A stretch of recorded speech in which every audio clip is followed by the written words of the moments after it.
വിശദമായ വാർത്തകൾ നോക്കാം. രാഹുൽ മാങ്കൂട്ടത്തിനെതിരായ ഗർഭഛിദ്ര ആരോപണത്തിൽ അന്വേഷണ സംഘത്തിന്റെ നിർണായക കണ്ടെത്തൽ. ഇരയായ യുവതികളിൽ ഒരാൾ അശാസ്ത്രീയമായി ഗർഭം അലസിപ്പിച്ചു. നിർബന്ധത്തെ തുടർന്ന് ഗർഭഛിദ്രം നടത്താൻ ഗുളിക കഴിച്ചതോടെ രക്തസ്രാവം അനിയന്ത്രിതമായി. തുടർന്ന് തലസ്ഥാനത്തെ സ്വകാര്യ ആശുപത്രിയിൽ ഈ യുവതി ചികിത്സ തേടിയതായും ക്രൈംബ്രാഞ്ചിന് തെളിവ് ലഭിച്ചു. ഇരയായ തിരുവനന്തപുരം ജില്ലക്കാരിയായ 26-കാരിക്ക് വിവാഹം കഴിക്കാമെന്ന് രാഹുൽ മാങ്കൂട്ടത്തിൽ ഉറപ്പ് നൽകിയിരുന്നതായും ഈ ഉറപ്പിൽ കുഞ്ഞിന് ജന്മം നൽകാനുള്ള തയ്യാറെടുപ്പിലായിരുന്നു യുവതിയെന്നുമാണ് പ്രത്യേക അന്വേഷണ സംഘത്തിന്റെ കണ്ടെത്തൽ. യുവതി ഗർഭിണിയാണെന്ന വിവരം പലതവണ പറഞ്ഞിട്ടും രാഹുൽ വിശ്വസിച്ചിരുന്നില്ല. ഒടുവിൽ ഗർഭസ്ഥ ശിശുവിന്റെ വളർച്ച 16 ആഴ്ച പിന്നിട്ടതോടെയാണ് ഗൗരവം തിരിച്ചറിഞ്ഞത്. തുടർന്ന് പത്തനംതിട്ട സ്വദേശിയും തന്റെ വിശ്വസ്തനുമായ സുഹൃത്തു മുഖേന രാഹുൽ നിർബന്ധിത ഗർഭചിത്രം നടത്തുന്നതിനായി ഗുരുതര ആരോഗ്യ പ്രശ്നങ്ങൾക്ക് വഴിവെച്ചേക്കാവുന്ന 2 ഗുളികകൾ യുവതിക്ക് കൈമാറിയതായാണ് ക്രൈംബ്രാഞ്ച് സ്ഥിരീകരണം. മിഫാപ്രിസ്റ്റോൺ, മിസോപ്രോസ്റ്റോൾ തുടങ്ങിയ മരുന്നുകൾ കഴിച്ചതിന് പിന്നാലെ രക്തസ്രാവം അനിയന്ത്രിതമായതോടെ യുവതി തിരുവനന്തപുരം നഗരത്തിലെ ഒരു സ്വകാര്യ ആശുപത്രിയിൽ ചികിത്സ തേടിയതായും അന്വേഷണ സംഘം കണ്ടെത്തി. യുവതിയെ പരിശോധിച്ച ഡോക്ടറുടെ മൊഴിയെടുക്കാനുള്ള നീക്കവും ക്രൈംബ്രാഞ്ച് ആരംഭിച്ചതായാണ് സൂചന. ഫാർമസി ബിസിനസ് നടത്തുന്ന രാഹുലിന്റെ മറ്റൊരു സുഹൃത്തിനെ കേന്ദ്രീകരിച്ചും ക്രൈംബ്രാഞ്ച് അന്വേഷണം നടത്തുന്നുണ്ട്. ഗുരുതര ആരോഗ്യ പ്രശ്നങ്ങൾക്ക് വഴിവെക്കുന്ന ഗർഭനിരോധന ഗുളികകൾ മെഡിക്കൽ പ്രിസ്ക്രിപ്ഷൻ ഇല്ലാതെ യുവതിക്ക് എങ്ങനെ എത്തിച്ചു നൽകാൻ കഴിഞ്ഞു എന്നതുമായി ബന്ധപ്പെട്ടും അന്വേഷണം തുടരുകയാണ്. രാഹുലിന്റെയും അടുത്ത സുഹൃത്തുക്കളുടെയും കോൾ ഡേറ്റ റെക്കോർഡുകളും അന്വേഷണ സംഘം ശേഖരിക്കുന്നതായാണ് സൂചന. പാലക്കാട് ഉപതെരഞ്ഞെടുപ്പിന് ശേഷം രാഹുൽ മാങ്കൂട്ടത്തിന്റെ സാമ്പത്തിക സ്ഥിതിയിലുണ്ടായ മാറ്റങ്ങളെക്കുറിച്ചും ക്രൈംബ്രാഞ്ച് വിശദമായ പരിശോധന നടത്തുന്നുണ്ട്. Dan Kurian, news 18, Thiruvananthapuram. പ്രതിപക്ഷ നേതാവ് വി.ഡി. സതീശനും രമേശ് ചെന്നിത്തലയ്ക്കുമെതിരെ ക്രൈംബ്രാഞ്ചിന് മൊഴി നൽകിയത് സാമ്പത്തിക തട്ടിപ്പ് കേസിലെ പ്രതി. കാനഡയിൽ ജോലി വാഗ്ദാനം ചെയ്ത് 13 ലക്ഷത്തിലധികം രൂപ തട്ടിയെടുത്ത കേസിൽ പ്രതിയായ ജീന സജി തോമസാണ് രാഹുൽ വിവാദത്തിൽ ഗൂഢാലോചന ആരോപിച്ച് ക്രൈംബ്രാഞ്ചിന് മൊഴി നൽകിയത്. അന്വേഷണം വഴി തിരിച്ചുവിടാൻ ബോധപൂർവമായ നീക്കം യുവതിയുടെ ഭാഗത്തുനിന്നുണ്ടായിട്ടുണ്ടോ എന്ന് പരിശോധിക്കുകയാണ് പ്രത്യേക അന്വേഷണ സംഘം. News 18 exclusive.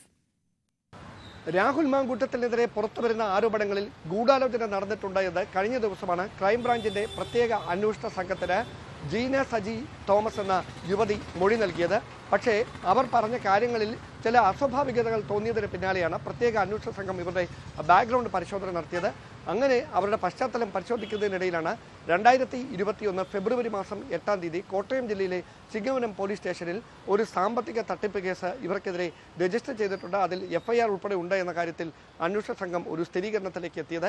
കാനഡയിൽ ജോലി വാഗ്ദാനം ചെയ്ത് 2 സഹോദരങ്ങളിൽ നിന്നായി 13 ലക്ഷത്തിലധികം രൂപ ഇവർ കൈപ്പറ്റിയിട്ടുണ്ട് എന്നാണ് അന്വേഷണ സംഘത്തിന്റെ അല്ലെങ്കിൽ പോലീസിന്റെ അന്നത്തെ കണ്ടെത്തൽ. സമാനമായ തരത്തിൽ ഇപ്പോൾ ഈ അന്വേഷണത്തിന്റെ ദിശ തെറ്റിക്കുന്നതിന് വേണ്ടിയുള്ള ബോധപൂർവമായ ഒരു ഇടപെടലാണോ ഇങ്ങനെ ഒരു മൊഴിക്ക് പിന്നിലുള്ളത് എന്നാണ് ക്രൈംബ്രാഞ്ച് സംഘത്തിന്റെ സംശയം. അതുകൊണ്ട് തന്നെയാണ് കഴിഞ്ഞ ഓഗസ്റ്റ് 24-ാം തീയതി സംസ്ഥാന പോലീസ് മേധാവിക്ക് ജീന സജി തോമസ് ഇങ്ങനെ ഒരു പരാതി നൽകിയത് മുതൽ കഴിഞ്ഞ ദിവസം ഇവർ മൊഴി നൽകിയതിന് വരെ ഉള്ള സമയത്തിനിടയ്ക്ക് അവരെ ഫോണിൽ ബന്ധപ്പെട്ടവരെക്കുറിച്ചും അല്ലാതുള്ള ആളുകളെക്കുറിച്ചും കൃത്യമായ അന്വേഷണം നടത്തുന്നത്.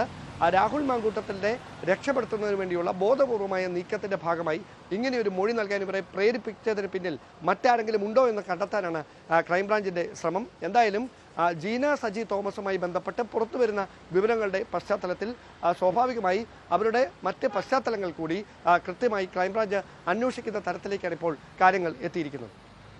അതേസമയം വി.ഡി. സതീശനും രമേശ് ചെന്നിത്തലയ്ക്കുമെതിരെ മൊഴി നൽകിയ ജീന സജി തോമസിനെ തള്ളി യൂത്ത് കോൺഗ്രസ്.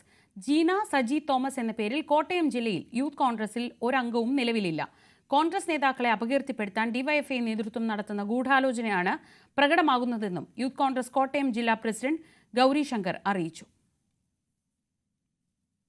രാഹുൽ മാങ്കൂട്ടത്തിനെതിരായ നടപടി നേതൃത്വം കൂടിയാലോചിച്ച് ഐകകണ്ഠേന എടുത്ത തീരുമാനമെന്ന് പ്രതിപക്ഷ നേതാവ് വി.ഡി. സതീശൻ. രാഹുലിനെതിരെ ഇതിലും കടുത്ത നടപടി വേണമെന്ന ആവശ്യം ഉയർന്നിരുന്നു. നിയമസഭാ സമ്മേളനത്തിൽ പങ്കെടുക്കുമോ എന്നത് പാർട്ടി തീരുമാനിക്കുമെന്നും സതീശൻ പറഞ്ഞു. അതൊക്കെ ആയിക്കോട്ടെ. അത് തീരുമാനം ഞാൻ പറഞ്ഞല്ലോ കഴിഞ്ഞ ദിവസം തീരുമാനങ്ങൾ എടുക്കുകയും ഞങ്ങൾ യുനാനിമസായി എടുത്ത തീരുമാനമാണ്. കേരളത്തിലെ മുതിർന്ന കോൺഗ്രസ് നേതാക്കന്മാർ എല്ലാവരും കൂടിയാലോചിച്ച് എടുത്ത യുനാനിമസ് ആയിട്ടുള്ള ഏകകണ്ഠമായ തീരുമാനമാണ്. ആ തീരുമാനം പ്രഖ്യാപിച്ചത് KPCC പ്രസിഡന്റാണ്. മനസ്സിലായല്ലോ, വ്യക്തമാണല്ലോ കാര്യങ്ങൾ. ഇന്നെ എന്തിനാ ആക്രമിക്കുന്നത്? എല്ലാ കോൺഗ്രസ് നേതാക്കന്മാരും അവരുടെ ബോധ്യങ്ങളിൽ നിന്ന് ആലോചിച്ചെടുത്ത ഏകകണ്ഠമായ തീരുമാനമാണ്. ഇതിനേക്കാൾ കടുത്ത തീരുമാനം എടുക്കണമെന്നായിരുന്നു ഭൂരിപക്ഷ ആളുകളുടെ അഭിപ്രായം. പക്ഷേ ഞങ്ങൾ എല്ലാവരും കൂടി ആലോചിച്ചിട്ടാണ് സസ്പെൻഷൻ നടപടി തീരുമാനിച്ചത് എല്ലാവരും കൂടി. ആ ചാപ്റ്റർ ക്ലോസ്ഡാണ്. ഞാൻ പറഞ്ഞല്ലോ, ആ ചാപ്റ്റർ ക്ലോസ്ഡാണ്. അതിൻ്റെ മീതെ ഇനി ചർച്ചയില്ല. അത് നേതൃത്വം, കേരളത്തിലെ കോൺഗ്രസ് നേതൃത്വം, മുൻ PCC പ്രസിഡന്റുമാർ ഉൾപ്പെടെ കേരളത്തിലെ കോൺഗ്രസ് നേതൃത്വം AICCയുടെ അനുമതിയോടുകൂടി, അഖിലേന്ത്യാ കോൺഗ്രസ് കമ്മിറ്റിയുടെ അനുമതിയോടുകൂടി എടുത്ത അച്ചടക്ക നടപടിയാണ്. അതിനെ ചോദ്യം ചെയ്യുന്ന കോൺഗ്രസ്സുകാരും ചോദ്യം ചെയ്യില്ല.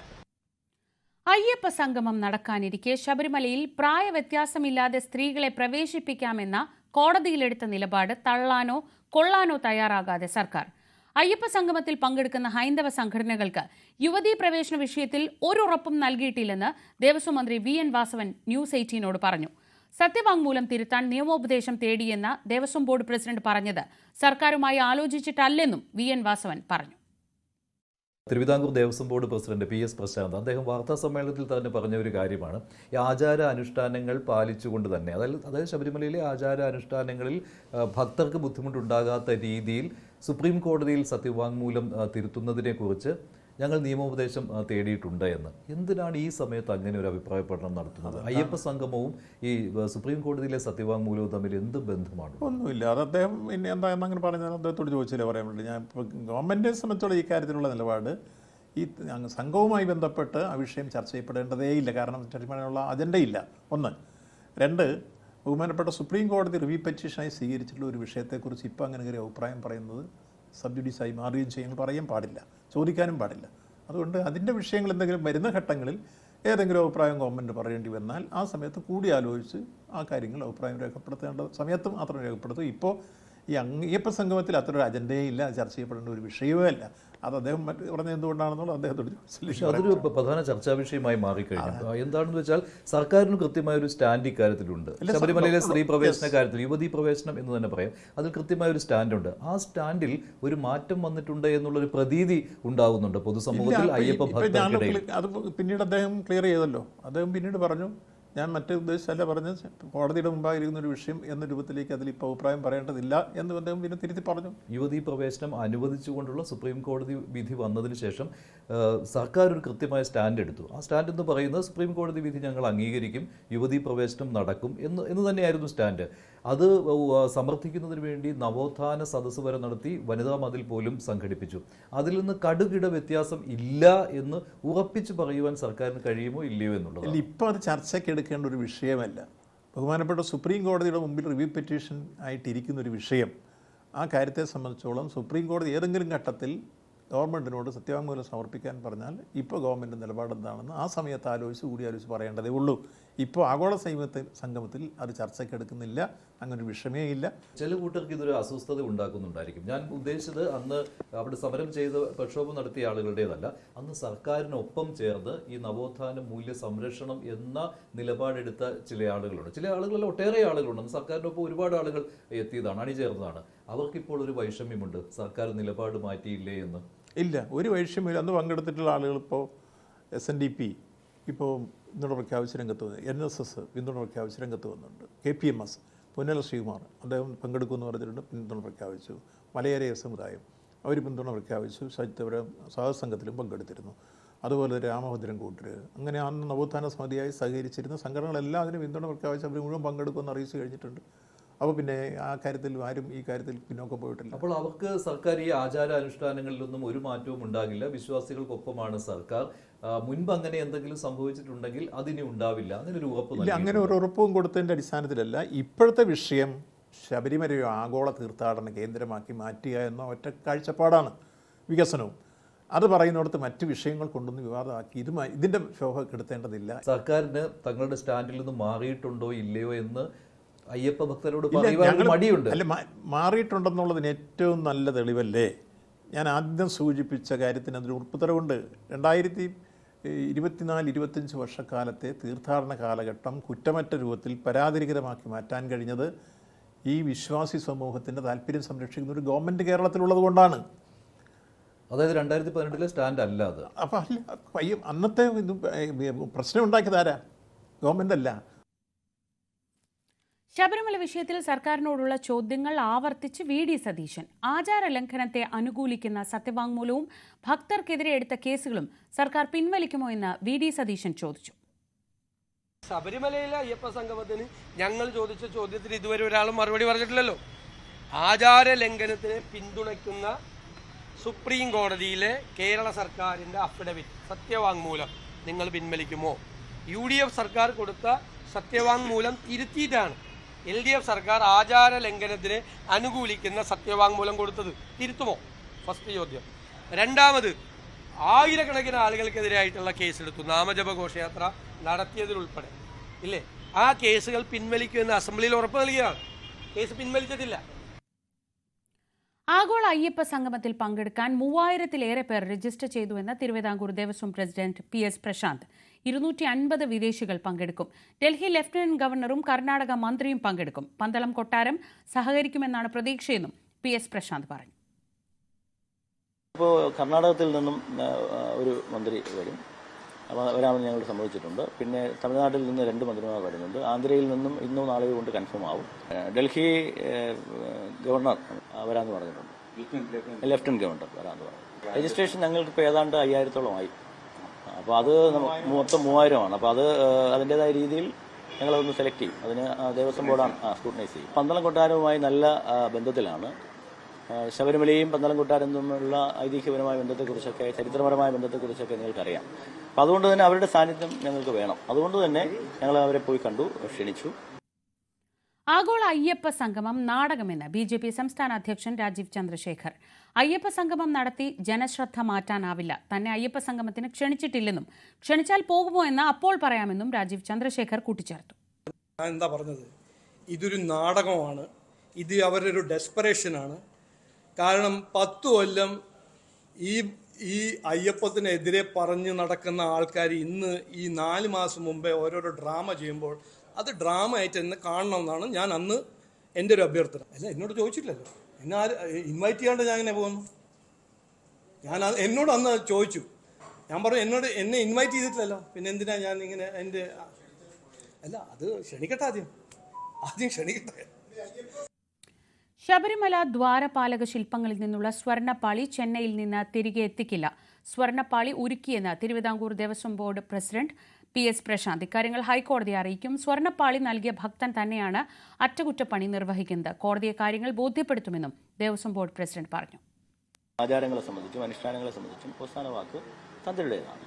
ആ തന്ത്രി ഞങ്ങൾക്കൊരു കത്തെഴുതി തന്നു. ഈ ദ്വാരപാലകന്മാരുടെ വച്ചിരിക്കുന്ന കവചം പൊട്ടിപ്പൊളിഞ്ഞതാണ്, അത് പാടില്ല. 2 തന്ത്രിമാർ, അത് നമുക്ക് മാറ്റണം. അതിങ്ങനെ ഇരിക്കുന്നത് അഭംഗിയാണ്. മാത്രമല്ല, ഇത്രയും ചൈതന്യമുള്ളൊരു ക്ഷേത്രത്തിന് അത് ഇരിക്കാൻ പാടില്ല. അങ്ങനെയാണ് ഞങ്ങൾ കൃത്യമായ മാനുവൽ പ്രകാരം തിരുവാഭരണ കമ്മീഷണർ ഇതിൻ്റെ അധികാരി, അദ്ദേഹത്തിൻ്റെ നേതൃത്വത്തിൽ അത് ചുമതലപ്പെടുത്തി അദ്ദേഹം അവിടെ പോയി കൃത്യമായ നടപടിക്രമങ്ങൾ, വീഡിയോ ചിത്രീകരണം ഉൾപ്പെടെ പോലീസ് വിജിലൻസിൻ്റെ സാന്നിധ്യത്തിൽ അത് കൃത്യമായ നടപടിക്രമങ്ങൾ പൂർത്തിയാക്കിയാണ് നമ്മളിപ്പോൾ കൊണ്ടുപോയിരിക്കുന്നത്. അപ്പോൾ അത് ഒരു സാങ്കേതികമായ ഒരു ചെറിയ പ്രശ്നമാണ് ഉള്ളത്. ഈ ഒരു ഇടക്കാല വിധിയെ സംബന്ധിച്ചിടത്തോളം ഞങ്ങൾക്കത് ഇമ്പോസിബിൾ ആണ്. അത് ബഹുമാനപ്പെട്ട കോടതിയെ ഞങ്ങൾ ധരിപ്പിക്കും. KT ജലീൽ PK ഫിറോസ് വാക്പോര് തുടരുന്നു. മലയാളം സർവകലാശാല ഭൂമി ഇടപാടിൽ ജലീൽ നേരിട്ട് ഇടപെട്ടു എന്ന ആരോപണവുമായി PK ഫിറോസ് രംഗത്തെത്തി. ഇക്കാര്യം വ്യക്തമാക്കുന്ന രേഖകൾ ഉടൻ പുറത്തുവിടുമെന്ന് ഫിറോസ് പറഞ്ഞു. മന്ത്രിയായിരുന്നപ്പോൾ നടത്തിയ അഴിമതി കഥകൾ പുറത്തുവരുമെന്ന ഭയമാണ് ജലീലിന്റെ ആരോപണങ്ങൾക്ക് പിന്നിലെന്നും ഇപ്പോൾ ഉന്നയിക്കുന്ന കാര്യങ്ങൾ പരസ്പര വിരുദ്ധമെന്നുമാണ് ഫിറോസിന്റെ മറുപടി. അദ്ദേഹം മന്ത്രിയായിരിക്കുന്ന സമയത്ത് നടത്തിയിട്ടുള്ള വളരെ ഗുരുതരമായ ഒരു അഴിമതി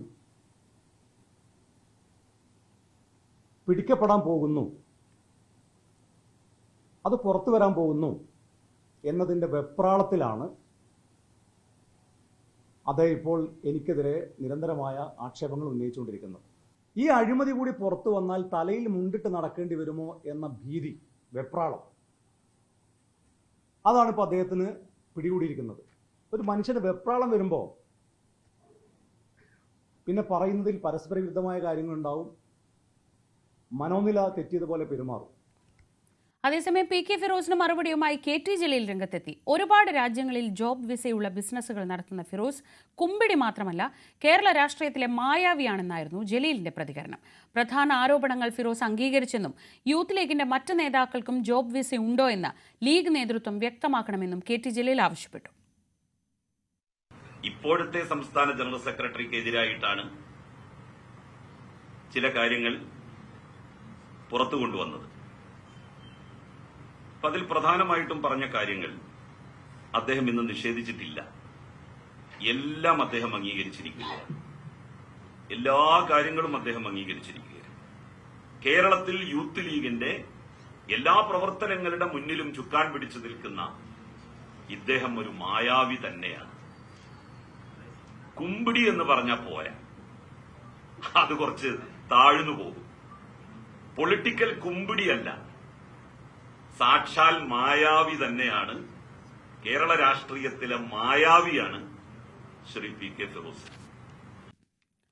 തദ്ദേശ തെരഞ്ഞെടുപ്പിൽ 20% കൂടുതൽ ക്രിസ്ത്യാനികളുള്ള 367 പഞ്ചായത്തുകളിൽ പ്രത്യേക കർമ്മ പദ്ധതിയുമായി BJP.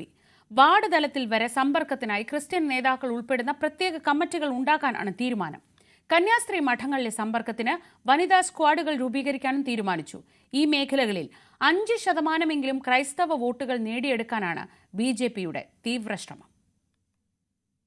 കോട്ടയത്ത് ചേർന്ന BJPയുടെ സോഷ്യൽ ഔട്ട്റീച്ച് യോഗമാണ് BJPയുടെ പുറത്തുള്ള വോട്ടുകൾ എങ്ങനെ കൊണ്ടുവരാമെന്നത് സംബന്ധിച്ച് ചർച്ചകൾ നടത്തിയത്. ഈ ചർച്ചയിലാണ് നിരന്തരം സമ്പർക്കം നടത്തി ബന്ധമുണ്ടാക്കിയെടുക്കുക എന്ന തീരുമാനത്തിലേക്ക് എത്തിയത്. സഭാ ആസ്ഥാനങ്ങളിൽ ക്രിസ്തുമസിനും ഈസ്റ്ററിനും മാത്രം പോയാൽ പോരാ, ഇത്തരം കേന്ദ്രങ്ങളുമായി ദൈനംദിന സമ്പർക്കം ഉണ്ടാക്കണം. മണ്ഡലം തലത്തിൽ ക്രിസ്ത്യൻ ഔട്ട്റീച്ച് കൺവീനർമാരെ നിയോഗിക്കാനാണ് തീരുമാനം. വാർഡ് തലത്തിലും സമിതികളുണ്ടാകും. കന്യാസ്ത്രീ മഠങ്ങളിൽ സമ്പർക്കം ചെയ്യാൻ ക്രിസ്ത്യൻ വനിതകൾ ഉൾപ്പെടുന്ന പ്രത്യേക സ്ക്വാഡ് രൂപീകരിക്കും. അതിനിടെ ജ്ഞാനായ കത്തോലിക്ക സഭയുടെ കോട്ടയത്തെ ആസ്ഥാനം BJP സംസ്ഥാന അധ്യക്ഷൻ സന്ദർശിച്ചു. രാജീവ് ചന്ദ്രശേഖരന് പ്രഭാത ഭക്ഷണം ഒരുക്കിയാണ് മാർ മാത്യു മൂലക്കാട്ട് സ്വീകരിച്ചത്. BJPക്കെതിരെ നടത്തുന്ന നുണപ്രചരണങ്ങൾ അവസാനിപ്പിക്കാനാണ് എല്ലായിടത്തും സമ്പർക്കം നടത്തുന്നതെന്ന് രാജീവ് ചന്ദ്രശേഖർ പറഞ്ഞു. ഞങ്ങളെക്കുറിച്ച് ഇവിടെ പ്രചരണം ചെയ്യുന്ന 30 കൊല്ലമായിട്ട് പ്രചരണം ചെയ്യുന്ന കാര്യങ്ങളെ എല്ലാം നുണയാണെന്ന് കൃത്യമായി പറയാം. നരേന്ദ്രമോദിജി 11 കൊല്ലം ഡെവലപ്മെൻറ്റും വികസനത്തിനെ കുറിച്ച് എന്തെല്ലാം ചെയ്തു അതിനെക്കുറിച്ച് സംസാരിക്കുക. ഞങ്ങൾ ചെയ്യാൻ ആഗ്രഹിക്കുന്നത് എന്താണ്, വികസിത കേരളം എന്ന കാഴ്ചപ്പാട് എന്താണെന്ന് അതും മുമ്പോട്ട് വയ്ക്കുക. ഇതാണ് ഞങ്ങൾ ചെയ്യുന്നത്. അത് ഇനിയും ചെയ്യും. ഞങ്ങൾ ഭരിക്കുന്നവരെ ഞങ്ങൾ ചെയ്യും. 20% കൂടുതൽ ക്രൈസ്തവ വോട്ടുകളുള്ള മേഖലകളിൽ 5% വോട്ട് നേടിയെടുക്കാനാണ് BJPയുടെ ശ്രമം. ലോക്സഭാ തെരഞ്ഞെടുപ്പിൽ 20% വോട്ടുകൾ ലഭിച്ചിരുന്ന പാർട്ടിക്ക് തദ്ദേശ തെരഞ്ഞെടുപ്പോടെ 25% എത്തിക്കുക എന്നത് മുൻനിർത്തിയാണ് തന്ത്രം. 25% വോട്ട് തദ്ദേശ തെരഞ്ഞെടുപ്പിൽ ലഭിച്ചാൽ നിയമസഭാ തെരഞ്ഞെടുപ്പിൽ സംസ്ഥാനത്ത് വൻ നേട്ടം കൊയ്യാമെന്നാണ് BJPയുടെ കണക്കുകൂട്ടൽ. G Sreejith, news 18 Kottayam. Wife in charge പ്രസ്താവനയിൽ ഉറച്ചു നിൽക്കുന്നതായി സമസ്ത മുഷാവറ ബഹാവുദ്ദീൻ നദ്വി. മന്ത്രിമാർക്കെതിരെ പറഞ്ഞു എന്ന തരത്തിൽ വിവാദമാക്കിയത് പ്രസംഗത്തിൽ നിന്ന് അടർത്തിയെടുത്തതെന്നാണ് വിശദീകരണം. 20-ാം നൂറ്റാണ്ടിലും ശൈശവ വിവാഹമുണ്ടെന്ന് ഉദാഹരിക്കാനാണ് EMSനെ പരാമർശിച്ചതെന്നും നദ്വി പറഞ്ഞു. അതേസമയം ഉമ്മർ ഫൈസി മുക്കത്തിന്റെ വിമർശനം തള്ളിയ നദ്വി ശിവപാർവതിയെ അധിക്ഷേപിച്ച ഉമ്മർ ഫൈസിയാണ് തനിക്കെതിരെ പറയുന്നതെന്ന് തിരിച്ചടിച്ചു. അതിന്റെ താഴെ എഴുതി ഒട്ടിക്കേണ്ടതുണ്ട്. ശിവലിംഗം പാർവതിയുടെ ഫർജ് എന്ന് പറഞ്ഞാണ് ഇപ്പം ഉമ്മർ ഫൈസി. കിട്ടുന്നുണ്ടോ? ഫർജ് പറഞ്ഞാൽ അറിയോ? ശിവലിംഗം പിന്നെ എല്ലാവർക്കും അറിയാം. അത് ബഹുജനങ്ങളോട് സംസാരിക്കുകയാണ് ചെയ്യുന്നത്. ഈ ശിവലിംഗത്തെയും പാർവതിയുടെ ഫർജിനെയും പറ്റി വൈഫ് ഇൻചാർജിനെ മാത്രം പിടിക്കണ്ട. ജീവനക്കാരോട് ഒരു ഉദാഹരണം പറഞ്ഞെന്നുള്ളൂ. കള്ളുകൂടിയൊക്കെ ആയിക്കൊള്ളും. നമ്മൾ എല്ലാവരും നല്ലോണം ഡിഗ്രി വെച്ചാൽ ചിലപ്പോൾ അറബി ആയിരിക്കും, ചിലപ്പോൾ ഹിന്ദി ആയിരിക്കും. അപ്പോൾ എല്ലാവരും കൃത്യം അറിഞ്ഞോളൊന്നുമില്ല. തീർച്ചയായിട്ടും ഞങ്ങൾ പൊള്ള നിങ്ങളെപ്പോഴും പറഞ്ഞു തരാറുണ്ട്.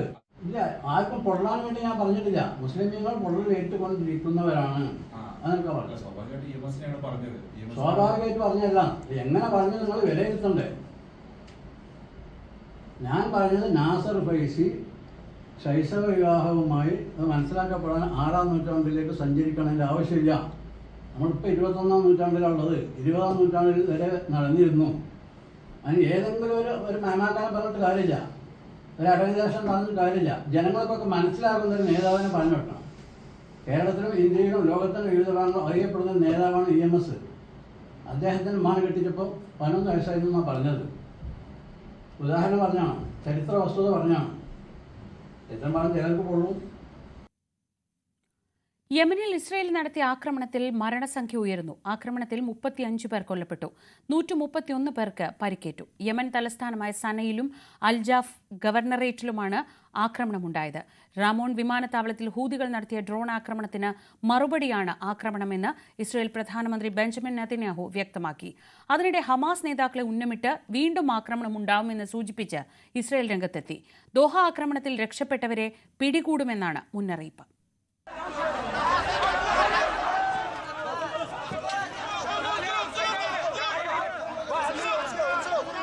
സനായിലെ അൽ തഹരീർ പരിസരത്തെ വീടുകൾ, അൽ ജാഫിലെ സർക്കാർ കോമ്പൗണ്ട് എന്നിവയുൾപ്പെടെയുള്ള സിവിലിയൻ റെസിഡൻഷ്യൽ മേഖലകളിലാണ് ആക്രമണങ്ങൾ നടന്നത്. തകർന്ന കെട്ടിടങ്ങൾക്കിടയിൽ ആളുകൾ കുടുങ്ങിക്കിടക്കുകയാണ്. മരണസംഖ്യ ഇനിയും ഉയർന്നേക്കാം. ഹൂതികളുടെ സൈനിക കേന്ദ്രങ്ങളിൽ ആക്രമണം നടത്തിയതായി ഇസ്രയേൽ സ്ഥിരീകരിച്ചു. ഓഗസ്റ്റ് 30-ന് സനായിൽ ഇസ്രയേൽ നടത്തിയ ആക്രമണത്തിൽ ഹൂതികളുടെ പ്രധാനമന്ത്രിയും മന്ത്രിമാരും കൊല്ലപ്പെട്ടിരുന്നു. അതേസമയം ഇസ്രായേൽ കടന്നുകയറ്റത്തിനെതിരെ എയർ ഡിഫൻസ് സിസ്റ്റം പ്രവർത്തിച്ചെന്നും ചില ഇസ്രയേൽ യുദ്ധവിമാനങ്ങളെ ചെറുക്കാനായെന്നും ഹൂതി സൈനിക വക്താവ് വ്യക്തമാക്കി. അതേസമയം അമേരിക്കയുമായി സഖ്യത്തിലുള്ള GCC രാജ്യത്ത് ഇസ്രയേൽ നടത്തിയ ഏകപക്ഷീയ ആക്രമണത്തിലെ രോഷം അറബ് മേഖലയിലാകെ പടരുകയാണ്. വിവിധ രാജ്യത്തലവന്മാർ ദോഹയിലെത്തി പങ്കുവയ്ക്കുന്നത് ബെഞ്ചമിൻ നെതന്യാഹുവിനെതിരായ അമർഷമാണ്. അതിനിടെ ഹമാസ് നേതാക്കളെ ഉന്നമിട്ട് വീണ്ടും ആക്രമണമുണ്ടാകുമെന്ന സൂചനയാണ് ഇസ്രയേൽ നൽകുന്നത്. ദോഹ ആക്രമണത്തിൽ രക്ഷപ്പെട്ടവരെ പിടികൂടുമെന്ന് US-ലെ ഇസ്രയേൽ അംബാസിഡർ വെളിപ്പെടുത്തി. സമാധാന ചർച്ചകൾ തുടരാനുള്ള ശ്രമങ്ങളോട് ഇസ്രയേൽ സഹകരിക്കില്ലെന്ന് വ്യക്തമാക്കുന്നതാണ് പരാമർശം. News desk, news 18. American president Donald ട്രംപിന്റെ അടുത്ത സുഹൃത്തും ഇൻഫ്ലുവൻസറുമായ ചാർലി കിർക്ക് വെടിയേറ്റ് കൊല്ലപ്പെട്ടു. ഉട്ടാവാലി സർവകലാശാലയിൽ ഒരു സംവാദത്തിൽ പങ്കെടുക്കുന്നതിനിടെയാണ് ചാർലി കിർക്കിന് വെടിയേറ്റത്. സംഭവത്തിൽ ഞെട്ടലും ദുഃഖവും രേഖപ്പെടുത്തി ഡൊണാൾഡ് ട്രംപും വൈസ് പ്രസിഡന്റ് JD വാൻസും അടക്കം അമേരിക്കയിലെ പ്രമുഖർ രംഗത്തെത്തി. അതേസമയം കൊലയാളിയെ പിടികൂടാൻ ശക്തമായ അന്വേഷണം നടന്നുവരികയാണ്.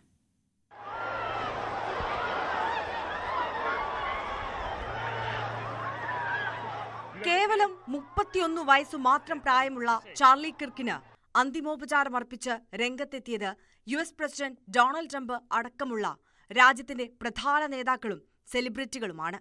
ഈ ചെറുപ്രായത്തിനിടയിൽ അത്രയേറെ ബന്ധങ്ങൾ സൃഷ്ടിക്കാൻ കിർക്കിന് കഴിഞ്ഞിരുന്നു. കൺസർവേറ്റീവ് പാർട്ടി അനുഭാവിയായ കിർക്ക് തന്റെ പ്രഭാഷണങ്ങളിലൂടെയും സംസാര ശൈലിയിലൂടെയും രാജ്യത്തെ യുവാക്കളെ കയ്യിലെടുത്തു. ദ ചാർലി ഷോ എന്ന പോഡ്കാസ്റ്റിലൂടെ ലക്ഷക്കണക്കിന് ആളുകളുടെ പിന്തുണ നേടിയെടുക്കാൻ കിർക്കിന് കഴിഞ്ഞിരുന്നു. കൺസർവേറ്റീവ് അനുഭാവിയാണെങ്കിലും ട്രംപിന്റെ നിലപാടിനോടുള്ള ആരാധനയാണ് കിർക്കിന്റെ സൗഹൃദം വൈറ്റ് ഹൌസിലേക്ക് വളർത്തിയത്. പ്രസിഡന്റ് തെരഞ്ഞെടുപ്പിലെ വിജയത്തിൽ കിർക്കിന് നിർണായക പങ്കുണ്ടെന്ന് ട്രംപ് പരസ്യമായി പ്രഖ്യാപിക്കുകയും ചെയ്തിരുന്നു. ഇതൊക്കെ കൊണ്ടുതന്നെ ചാർലി കിർക്കിന്റെ കൊലപാതകം അമേരിക്കയെ ഞെട്ടിച്ചിരിക്കുകയാണ്. ഉട്ടാവാലി യൂണിവേഴ്സിറ്റിയിലെ പരിപാടിക്കിടെ കഴുത്തിൽ വെടിയേറ്റാണ് കിർക്ക് കൊല്ലപ്പെട്ടത്. കറുത്ത വസ്ത്രം ധരിച്ചയാളാണ് ഘാതകനെന്നാണ് നിഗമനം.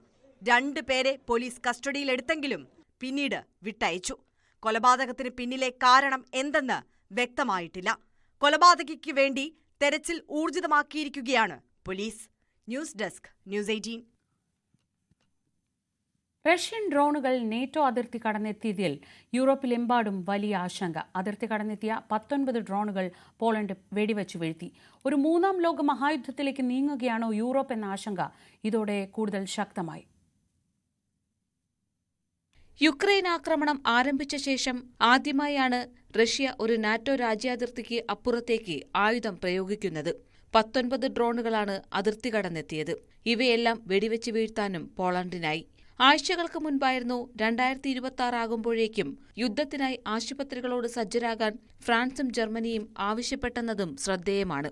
ഒരു റഷ്യൻ ആക്രമണം ഉണ്ടാവുകയാണെങ്കിൽ ഫ്രാൻസും ജർമ്മനിയുമാകും യൂറോപ്പിലെ പരിക്കേറ്റ സൈനികരെ ശുശ്രൂഷിക്കേണ്ടി വരിക എന്ന ആശയത്തിൽ നിന്നാണ് ഇത്തരമൊരു നീക്കമെന്നായിരുന്നു റിപ്പോർട്ടുകൾ. ഇതിനിടെയാണ് റഷ്യൻ ഡ്രോണുകൾ നാറ്റോ അതിർത്തി കടന്നെത്തിയത്. സംഭവത്തെ തുടർന്ന് 3 എയർപോർട്ടുകൾ പോളണ്ട് അടച്ചു. ആളുകളോട് വീടുകൾക്കുള്ളിൽ തന്നെ കഴിയാനും സർക്കാർ മുന്നറിയിപ്പ് നൽകി. യുക്രൈനുമായി അതിർത്തി പങ്കിടുന്ന സ്ഥലങ്ങളിൽ ജീവിക്കുന്നവർ കൂടുതൽ ജാഗ്രത പുലർത്തണമെന്നും നിർദ്ദേശിച്ചു. ഞങ്ങൾ യുദ്ധത്തിലാണെന്ന് ഇപ്പോൾ പറയാനില്ല, എന്നാൽ ഗൌരവകരമായ സാഹചര്യമാണ് നിലനിൽക്കുന്നതെന്നായിരുന്നു പോളിഷ് പ്രധാനമന്ത്രി ഡൊണാൾഡ് ടസ്കിന്റെ പ്രതികരണം. 2ാം ലോക മഹായുദ്ധത്തിനു ശേഷമുള്ള വലിയൊരു സൈനിക യുദ്ധത്തിന് പോളണ്ട് സാക്ഷ്യം വഹിച്ചേക്കുമെന്ന മുന്നറിയിപ്പും ടസ്ക് നൽകുന്നു. അതേസമയം പോളണ്ട് തങ്ങളുടെ ആക്രമണ ലക്ഷ്യസ്ഥാനമല്ലെന്നാണ് റഷ്യയുടെ പ്രതികരണം. പടിഞ്ഞാറൻ യുക്രൈനിലെ സൈനിക കേന്ദ്രങ്ങളാണ് ലക്ഷ്യമിട്ടത്. ഒപ്പം ഈ വിഷയത്തിൽ പോളിഷ് പ്രതിരോധ മന്ത്രാലയവുമായി കൂടിയാലോചനകൾ നടത്താൻ തയ്യാറാണെന്നും റഷ്യൻ സൈന്യം പറയുന്നു. പക്ഷേ റഷ്യയുടെ വിശദീകരണം പോളണ്ട് തള്ളുകയാണ്.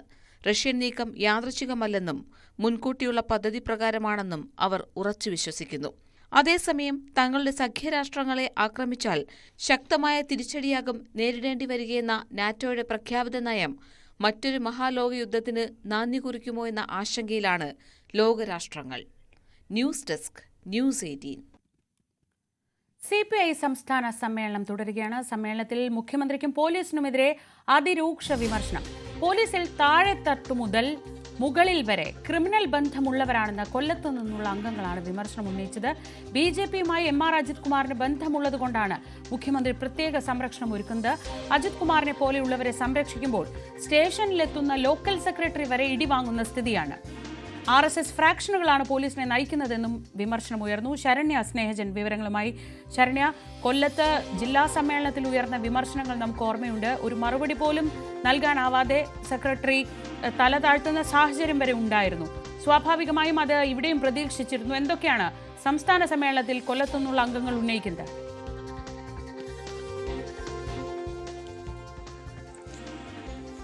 ശ്രീജ, ഇപ്പോൾ സംസ്ഥാന സമ്മേളനത്തിന്റെ CPI സംസ്ഥാന സമ്മേളനത്തിന്റെ പൊതു ചർച്ച നടന്നുകൊണ്ടിരിക്കുകയാണ്. സംഘടനാ റിപ്പോർട്ടിന്മേലുള്ള ചർച്ചയാണ് ഇപ്പോൾ നടന്നുകൊണ്ടിരിക്കുന്നത്. ഇതിനകത്താണ് സർക്കാരിനെതിരെ അതിരൂക്ഷമായ വിമർശനം ഉന്നയിക്കപ്പെട്ടിരിക്കുന്നത് എന്നുള്ളതാണ്. പ്രത്യേകിച്ച് അത് ഫോക്കസ്ഡായി വന്നിരിക്കുന്നത് മുഖ്യമന്ത്രിയും ഒപ്പം തന്നെ ആഭ്യന്തര വകുപ്പിനും പോലീസിനുമെതിരെയാണ് ഏറ്റവും രൂക്ഷമായ വിമർശനം വന്നിട്ടുള്ളത് എന്നുള്ളതാണ്. അതിൽ MR അജിത് കുമാർ പൂരം കലക്കലുമായി ബന്ധപ്പെട്ടുള്ള വിഷയങ്ങളാണ് കൊല്ലത്തു നിന്നും ഇടുക്കിയിൽ നിന്നും കോട്ടയത്തു നിന്നുമുള്ള പ്രതിനിധികൾ വലിയ വിമർശനമായി ഉന്നയിച്ചത്. അതിൽ കൊല്ലമാണ് അതിരൂക്ഷമായ, നേരത്തെ ശ്രീജ സൂചിപ്പിച്ചതുപോലെ തന്നെ കൊല്ലമാണ് ഏറ്റവും രൂക്ഷമായ വിമർശനങ്ങൾ നടത്തിയത് എന്നുള്ളതാണ്. മുഖ്യമന്ത്രിക്ക് MR അജിത് കുമാറിനോടുള്ള പ്രത്യേക താല്പര്യം അത് അജിത് കുമാറിനോടുള്ള BJP ബന്ധം മൂലമാണ് എന്നുള്ളതാണ് ചർച്ചയിൽ പങ്കെടുത്ത പ്രതിനിധികൾ ഉന്നയിച്ച ആക്ഷേപം. മുഖ്യമന്ത്രി അജിത് കുമാറിന് BJPയുമായുള്ള ബന്ധമാണ് മുഖ്യമന്ത്രിക്ക് അജിത് കുമാറിനോടുള്ള പ്രത്യേക താല്പര്യം എന്നുള്ള രൂക്ഷ വിമർശനം വന്നു. ഒപ്പം തന്നെ കേരള പോലീസിൽ അടിത്തട്ട് മുതൽ മുകൾ തട്ട് വരെ ക്രിമിനൽ ബന്ധമുള്ളവരാണ്. അതിന്റെ ഏറ്റവും വലിയ ഉദാഹരണമാണ് MR അജിത് കുമാർ എന്ന് പറഞ്ഞു. ഒപ്പം പൂരം കലക്കലുമായി ബന്ധപ്പെട്ട സർക്കാരിന് ഇപ്പോഴും അദ്ദേഹത്തിന്റെ പങ്കിനെ സംബന്ധിച്ച സംശയമാണുള്ളത്. CPIയുടെ സംസ്ഥാന അധ്യക്ഷൻ തന്നെ അത് നേരിട്ട് ഉന്നയിച്ചിട്ടും സർക്കാരിന് ഇപ്പോഴും സംശയം മാത്രമാണ് നിലനിൽക്കുന്നത് എന്നുള്ളതാണ്. റവന്യൂ മന്ത്രി ഫോണിൽ വിളിച്ചാൽ പോലും എടുക്കാൻ തയ്യാറാവാത്ത ഒരു ഉന്നത പോലീസ് ഉദ്യോഗസ്ഥനെ ADGPനെ എന്തുകൊണ്ട് ആഭ്യന്തര വകുപ്പ് സംരക്ഷിക്കുന്നു? അതിന് സംസ്ഥാനത്തെ പോലീസ് സ്റ്റേഷനുകൾ ഭരിക്കുന്നത് RSS ഫ്രാക്ഷനുകളാണ് എന്നുള്ളതിന്റെ ഏറ്റവും വലിയ ഉദാഹരണമാണ് അതെന്നുള്ളതാണ് വ്യക്തമാക്കുന്നത്. അത്തരത്തിൽ BJP ബന്ധത്തിന് പോലീസ് ഉദ്യോഗസ്ഥർക്കുണ്ടാകുന്ന BJP ബന്ധത്തിന് ആഭ്യന്തര വകുപ്പ് പച്ചക്കൊടി കാട്ടുന്നു എന്നുള്ള രീതിയിലുള്ള ചർച്ചകളാണ് ഭൂരിഭാഗം അംഗങ്ങളുടെയും ഭാഗത്ത് നിന്ന് ഉണ്ടായിട്ടുള്ളത് എന്നുള്ളതാണ്. മുഖ്യമന്ത്രി സംരക്ഷിക്കുന്നത് കൊണ്ട് അത്തരത്തിൽ ADGPക്ക് ഉൾപ്പെടെ ഇത്തരത്തിലൊരു സംരക്ഷണം ലഭിക്കുന്നത് കൊണ്ട് തന്നെ പോലീസ് സ്റ്റേഷനുകളിൽ എത്തുന്ന ലോക്കൽ കമ്മിറ്റി സെക്രട്ടറിമാർ മുതൽ ബ്രാഞ്ച് സെക്രട്ടറിമാർ വരെയുള്ള അതിനും അപ്പുറത്തേക്ക് സാധാരണ ജനം ഉൾപ്പെടെ പോലീസ് സ്റ്റേഷനിലെത്തി ഇടി വാങ്ങേണ്ട അവസ്ഥയാണ്. ആ ഗതികേടിലേക്കാണ് കൊണ്ട് എത്തിച്ചിരിക്കുന്നത്. അതിനെതിരെ കർശനമായ ഇടപെടൽ മുന്നണിയിലെ പ്രധാന കക്ഷി എന്നുള്ള രീതിയിൽ CPIയുടെ ഭാഗത്ത് നിന്ന് ഉണ്ടാവണം. ഇടതുപക്ഷ മുന്നണി മുന്നോട്ട് വെച്ച നയങ്ങൾ ബലികഴിക്കുന്നതാണ് ആഭ്യന്തര വകുപ്പും മുഖ്യമന്ത്രിയും ഇപ്പോൾ ചെയ്തുകൊണ്ടിരിക്കുന്നത്. അതിനെതിരെ ശക്തമായ പ്രതിഷേധം ഉയർത്തണം എന്നുള്ളതാണ് കോട്ടയം, ഇടുക്കി, കൊല്ലം ജില്ലകളിൽ നിന്നുള്ള പ്രതിനിധികൾ ഉന്നയിച്ചത് എന്നുള്ളതാണ്. മറ്റൊരു വിമർശനമായി വന്നത് വിദേശ മദ്യ നയത്തിനെതിരെയാണ്. മദ്യനയത്തിനെതിരെ വലിയ വിമർശനം ഉയർന്നു എന്നുള്ളതാണ്. സംസ്ഥാനത്ത് പെട്ടിക്കടകൾ പോലെയാണ് വിദേശ മദ്യ ഷോപ്പുകൾക്ക് അനുമതി നൽകുന്നത് എന്നുള്ളതാണ്. ഓരോ ജില്ലകളിലും സ്വന്തം താല്പര്യത്തിനനുസരിച്ച് നിരവധി ആളുകൾക്ക് നിരവധി ഷോപ്പുകൾക്ക് അനുമതി നൽകുന്നു. അതേസമയം പരമ്പരാഗത വ്യവസായമായ കള്ള് വ്യവസായവും കയർ വ്യവസായവും ഉൾപ്പെടെയുള്ള വ്യവസായങ്ങളെ സർക്കാർ തിരിഞ്ഞു നോക്കുന്നില്ല. പക്ഷേ വിദേശ മദ്യ ഷോപ്പുകൾ അനുവദിക്കുന്നതിന് യാതൊരുവിധ മടിയും കൂടാതെ പെട്ടിക്കടകൾ പോലെ തുറന്നുവിടുന്നു എന്നുള്ളതാണ് വെച്ചിരിക്കുന്നത്. അത് സർക്കാരിന്റെ നയമല്ല എന്നുള്ളതാണ്. സാധാരണ രീതിയിൽ അതായത് CPI ഭരിക്കുന്ന വകുപ്പുകളെ, അതായത് മന്ത്രിമാരായ K രാജൻ, ഒപ്പം തന്നെ GR അനിൽകുമാർ, P പ്രസാദ് അടക്കമുള്ള ആളുകൾ നേരിടേണ്ടി വരുന്നത് കടുത്ത അവഗണനയാണ്. CPI ഭരിക്കുന്ന വകുപ്പുകളോട് ചിറ്റമ്മ നയമാണ് ഇടതുമുന്നണി പ്രത്യേകിച്ച് CPM കാണിക്കുന്നത് എന്നുള്ളതാണ്. മന്ത്രിമാരെ കൂച്ചുവിലങ്ങിട്ട് നീന്തൽക്കുളത്തിലേക്ക് തള്ളിയിട്ട അവസ്ഥയാണ് ഉള്ളത് എന്നുള്ളതാണ്. സാമ്പത്തികമായി അവരെ പ്രതിസന്ധിയിലാക്കുന്നു. അവരുടെ വകുപ്പുകൾക്ക് പണം അനുവദിക്കുന്നില്ല. കൈയും കാലും ചങ്ങലയിൽ ബന്ധിച്ചിരിക്കുന്ന അവസ്ഥയാണ് ഉള്ളത് എന്നുള്ള വിമർശനവും ഉയർന്നു. വകുപ്പുകൾ സാമ്പത്തിക വിഹിതം അനുവദിക്കുന്നതിൽ പക്ഷപാത പക്ഷപാതപരമായ നിലപാടാണ് സ്വീകരിക്കുന്നത് എന്നുള്ളതാണ്. പക്ഷേ ന്യായീകരണ തൊഴിലാളികളായി സർക്കാർ ഇപ്പോൾ പ്രധാനമായി ഉന്നയിക്കുന്ന ഒരു വാദം എന്ന് പറയുന്നത് കേന്ദ്രവിഹിതം ലഭ്യമാകുന്നില്ല എന്നുള്ളതാണ്. നമുക്കറിയാം സപ്ലൈകോയുടെ നെല്ല് സംഭരണത്തിന് ഉൾപ്പെടെ വലിയ പ്രതിസന്ധി കർഷകർ അനുഭവിക്കുന്ന ഘട്ടത്തിലും സർക്കാർ ന്യായീകരിക്കുന്നത് കേന്ദ്രവിഹിതം ലഭ്യമാകുന്നില്ല എന്നുള്ളതാണ്. അത്തരത്തിൽ കേന്ദ്രവിഹിതം ലഭ്യമല്ല എന്ന് പറഞ്ഞുകൊണ്ട് ഒരു ന്യായീകരണ തൊഴിലാളികളെ പോലെ നാമും പറഞ്ഞുകൊണ്ടേയിരിക്കുന്നു. പക്ഷേ നെഞ്ചത്ത് ഹൃദയത്തിൽ കൈതൊട്ടുകൊണ്ട് പറയാൻ കഴിയുമോ കേന്ദ്രവിഹിതം നൽകാത്തത് മാത്രമാണ് പ്രശ്നം എന്നുള്ള ചോദ്യവും ഉയർന്നു. ഇത്തരത്തിൽ ന്യായീകരണ തൊഴിലാളികളാകാതെ ഈ കിട്ടാനുള്ള തുക, അല്ലെങ്കിൽ നേരത്തെ ഇന്നലെ നമുക്കറിയാം ഇന്നലെ അവതരിപ്പിച്ച രാഷ്ട്രീയ പ്രമേയത്തിൽ വളരെ വ്യക്തമായി 1767 കോടി രൂപ സപ്ലൈകോയ്ക്ക് നൽകാനുണ്ട്. സർക്കാർ അവശ്യ വസ്തുക്കളുടെ വില വർധനവ് കഴിഞ്ഞ 8 വർഷക്കാലമായി അത് 2024 വരെ സർക്കാർ ഈ അവശ്യ വസ്തുക്കളുടെ വില വർധനവ് അനുവദിക്കാത്തത് കൊണ്ട് തന്നെ വലിയ വകുപ്പുകളെ സംബന്ധിച്ചാണ് കർഷക തൊഴിലാളികൾ ഇപ്പോൾ മരണത്തോട് മല്ലടിക്കുന്ന അവസ്ഥയാണ്. അവരോടാണ് ഏറ്റവും വലിയ നീതികേട് കാണിച്ചത് എന്നുള്ളതാണ് ഈ സർക്കാർ കാണിക്കുന്നത് എന്നുള്ളതാണ്. അത്തരത്തിലുള്ള കൃഷി വകുപ്പിന് അടക്കം പണം നൽകുന്നതിൽ വലിയ വിമുഖത കാണിക്കുന്നു എന്നുള്ളത് വ്യക്തമാക്കുന്നു. മരണത്തോട് മല്ലടിക്കുന്ന കർഷക തൊഴിലാളികൾക്ക് അർഹതപ്പെട്ട ആനുകൂല്യം നൽകുന്നതിൽ ഗുരുതര വീഴ്ച സംഭവിച്ചു എന്നുള്ളത് ചർച്ചയിൽ ഉയർന്നു വന്നു. ഇടുക്കിയിൽ നിന്നുള്ള പ്രതിനിധികളാണ് അത് ഉന്നയിച്ചത്. പെൻഷൻ കുടിശ്ശിക, നിർമ്മാണ തൊഴിലാളികളുടെ പെൻഷൻ കുടിശ്ശിക 18 മാസത്തോളം എത്തി നിൽക്കുന്നു. ഒപ്പം തന്നെ മുഖ്യമന്ത്രി കൈകാര്യം ചെയ്യുന്ന വകുപ്പ് ഇടതുമുന്നണിയുടെ നയങ്ങളെ ബലി കഴിക്കുകയാണ്. അതിനെ ചോദ്യം ചെയ്യാൻ ആരും തയ്യാറാകുന്നില്ല. CPI അതിന് തയ്യാറാകണം എന്നുള്ള വിമർശനവും ഉന്നയിക്കുന്നുണ്ട്. മാത്രമല്ല ഇടതുപക്ഷം അധികാരത്തിലേറ്റാൻ, അല്ലെങ്കിൽ കമ്മ്യൂണിസ്റ്റ് പാർട്ടിയെ അധികാരത്തിലേറ്റാൻ കേരളത്തിൽ ഏറ്റവും കൂടുതൽ ജീവത്യാഗം നൽകിയവരാണ് കർഷക തൊഴിലാളികൾ. ആ കർഷക തൊഴിലാളികളെ ഗവൺമെന്റ് മറന്നാണ് മുന്നോട്ട് പോകുന്നത്. അവർക്ക് വേണ്ടി മുന്നോട്ട് വെച്ച ഒരു ഓഫറുകൾ പോലും, അല്ലെങ്കിൽ പ്രകടന പത്രികയിൽ അവർക്കായി മുന്നോട്ട് വെച്ച ഒരു കാര്യങ്ങൾ പോലും ഒന്നുപോലും ചെയ്തു നൽകാൻ തയ്യാറായില്ല എന്നുള്ളത് ഇന്നലെ രാഷ്ട്രീയ പ്രമേയത്തിൽ സൂചിപ്പിച്ചിരുന്നു. അതിനെ പിന്തുണയ്ക്കുന്ന രീതിയിലുള്ള ചർച്ചയാണ്. രൂക്ഷ വിമർശനമാണ് സർക്കാരിനെതിരെ, CPM-നെതിരെ ഒക്കെ ആലപ്പുഴയിൽ തുടരുന്ന CPI-യുടെ സംസ്ഥാന സമ്മേളനത്തിൽ ഉയരുന്നത്. ഇപ്പോഴും ചർച്ച തുടരുകയാണ്. വിവരങ്ങളാണ് ശരണ്യ സ്നേഹജൻ നൽകിയത്. തെറ്റു ചെയ്യുന്ന പോലീസ് ഓഫീസറെ സംരക്ഷിക്കേണ്ട ബാധ്യത സർക്കാരിനില്ലെന്ന് മന്ത്രി വി ശിവൻകുട്ടി. നിയമവിരുദ്ധമായി പ്രവർത്തിക്കുന്ന പോലീസുകാർക്കെതിരെ എക്കാലവും നടപടിയെടുത്തിട്ടുണ്ട്. നടപടിക്ക് വേണ്ട കാലതാമസം ഉണ്ടാകും എന്നും മന്ത്രി പറഞ്ഞു. ഏതെങ്കിലും തെറ്റ് കാണിക്കുന്ന പോലീസ് ഓഫീസറെ സംരക്ഷിക്കേണ്ട ബാധ്യതയും ഇടതുപക്ഷ ജനാധിപത്യ മുന്നണിക്കില്ല. ഒരു നടപടി പോലീസ് ഓഫീസർക്കെതിരെ എടുക്കുമ്പോൾ അതിന് കുറച്ച് സമയത്തിൻ്റെയും അതിന് ചില നടപടിക്രമങ്ങളുണ്ട്. അതിൻ്റെ വരുന്ന താമസം മാത്രമാണുള്ളത്. പോലീസ് മർദ്ദനങ്ങളിൽ മുഖ്യമന്ത്രിക്കെതിരെ വിമർശനവുമായി പ്രതിപക്ഷ നേതാവ് VD സതീശൻ. പോലീസിനെതിരെ ഇത്ര ഗുരുതരമായ ആരോപണങ്ങൾ ഉയർന്നിട്ടും മുഖ്യമന്ത്രി മൗനം പാലിക്കുകയാണ്.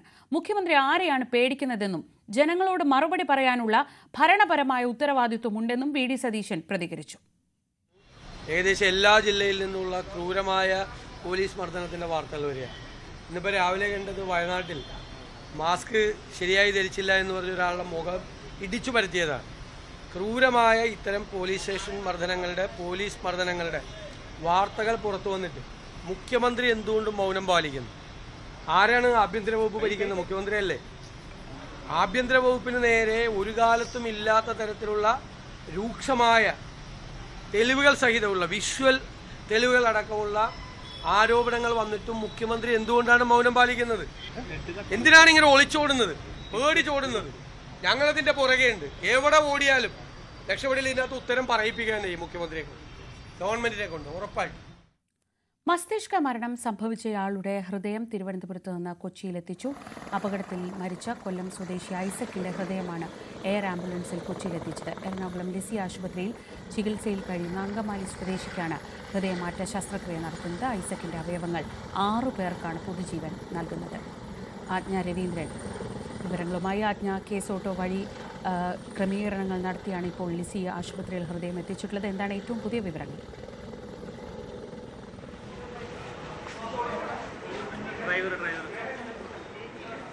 ശ്രീജ, ഹൃദയമാറ്റ ശസ്ത്രക്രിയയ്ക്കായുള്ള ഒരുക്കങ്ങൾ നേരത്തെ തന്നെ ഇവിടെ ആശുപത്രിയിൽ സജ്ജമായിരുന്നു. ഡോക്ടർ ജോസ് ചാക്കോപ്പെരിയപുരത്തിൻ്റെ നേതൃത്വത്തിലാണ് ഹൃദയമാറ്റ ശസ്ത്രക്രിയ നടത്തുന്നത്. എന്തായാലും അല്പസമയത്തിന് മുൻപ് തന്നെ ഹൃദയം ശസ്ത്രക്രിയയ്ക്കുള്ള റൂമിലേക്ക് കൊണ്ടുപോയിട്ടുണ്ട്. എന്തായാലും സജ്ജീകരണങ്ങൾ നേരത്തെ തന്നെ തയ്യാറായതുകൊണ്ട് അതിനുവേണ്ടി കാത്തിരിക്കുന്ന ഒരു സാഹചര്യമായിരുന്നു ഉണ്ടായിരുന്നത്. സാധാരണയായിട്ട് 6 മണിക്കൂറിനുള്ളിലാണ് ശസ്ത്രക്രിയ പൂർത്തിയാക്കേണ്ടത്. പക്ഷേ നേരത്തെ തന്നെ ഇതിപ്പോൾ ലിസി ഹോസ്പിറ്റലിലെ 29ാമത്തെ ഹൃദയമാറ്റ ശസ്ത്രക്രിയയാണ്. അതുകൊണ്ട് തന്നെ അത്തരം പ്രീവിയസ് എക്സ്പീരിയൻസുകളുടെ അടിസ്ഥാനത്തിൽ തന്നെ നേരത്തെ തന്നെ ഇതിനുള്ള സജ്ജീകരണങ്ങൾ പൂർത്തിയാക്കിയിരുന്നു. ആ ഒരു സാഹചര്യത്തിൽ വളരെ വേഗം ഇത് പൂർത്തീകരിക്കാൻ കഴിയുമെന്നാണ് മനസ്സിലാക്കുന്നത്. അതായത് തിരുവനന്തപുരത്തു നിന്നും എയർ ആംബുലൻസിലാണ് കൊച്ചിയിൽ ഹയാത്തിൻ്റെ ഹെലിപ്പാഡിൽ ഇറക്കിയ ശേഷം അവിടുന്ന് ഒരു 10 മിനിറ്റ് കൊണ്ടാണ് ഇവിടേക്ക് എത്തിച്ചേർന്നത്. എന്തായാലും വളരെ വേഗമുള്ള പ്രൊസീജിയർ തന്നെയായിരുന്നു. കൊല്ലം സ്വദേശിയുടെ ഹൃദയം ഇവിടെ അങ്കമാലി സ്വദേശിയുടെ ശരീരത്തിലേക്ക് വെച്ച് പിടിപ്പിക്കുന്ന ഒരു സാഹചര്യത്തിൽ വളരെ, അതായത് കഴിഞ്ഞ 5 വർഷമായിട്ട് ഇദ്ദേഹം ഇവിടുത്തെ കാർഡിയോളജി വിഭാഗത്തിൽ അദ്ദേഹം ചികിത്സ തേടിയിരുന്നു. കാർഡിയാക് ഇഷ്യൂസുമായി കഴിഞ്ഞ 5 വർഷമായി, അതായത് അനുയോജ്യമായ ഒരു ഹൃദയം കിട്ടുന്നത് വരെ വെയിറ്റ് ചെയ്യുന്ന ഒരു പ്രൊസീജിയറായിരുന്നു നടന്നത്.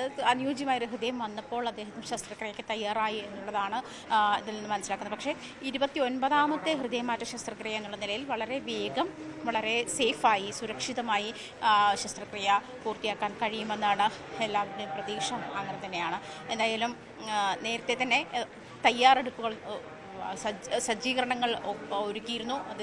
അതിലേക്ക് നേരെ ഈ അവയവമായി എത്തുക എന്ന് മാത്രമായിരുന്നു ഉണ്ടായിരുന്നത്. അതായത് കാത്തിരിപ്പോട് തന്നെയായിരുന്നു രാവിലെ മുതൽ ഇവിടെ അതിനുള്ള സജ്ജീകരണങ്ങൾ ഒരുക്കി കാത്തിരിക്കുക തന്നെയായിരുന്നു. അതായത് ഹൃദയം എത്തിയ ഉടനെ തന്നെ നേരെ ഓപ്പറേഷൻ ടേബിളിലേക്ക് പോകുന്ന സാഹചര്യമാണ് ഉള്ളത്. വളരെ വേഗം, വളരെ ശുഭകരമായി ഈ പ്രൊസീജിയർ അവസാനിക്കുമെന്നാണ് പ്രതീക്ഷ. അത്തരത്തിലുള്ള ശുഭപ്രതീക്ഷയോട് കൂടിയാണ് ഡോക്ടർമാരുമുള്ളത്. എന്തായാലും ഡോക്ടർ ജോസ് പെരിയപുറത്തിൻ്റെ നേതൃത്വത്തിലുള്ള സംഘമാണ് ശസ്ത്രക്രിയ നടത്തുന്നത്. ശ്രീജ. ശരി, ആജ്ഞ രവീന്ദ്രനാണ് വിവരങ്ങൾ നൽകിയത്. നമുക്ക് ശസ്ത്രക്രിയ വിജയകരമായി പൂർത്തിയായി എന്ന ശുഭവാർത്തയ്ക്ക് കാത്തിരിക്കാം. ആജ്ഞ.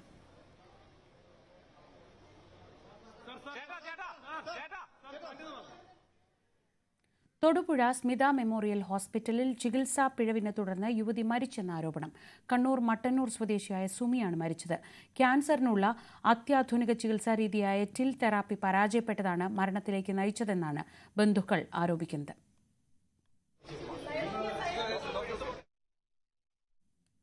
സ്മിത മെമ്മോറിയൽ ആശുപത്രിയിൽ മരിച്ചത്. ക്യാൻസറിനുള്ള ടിൽ തെറാപ്പി ചികിത്സയ്ക്ക് സുമി വിധേയയായിരുന്നു.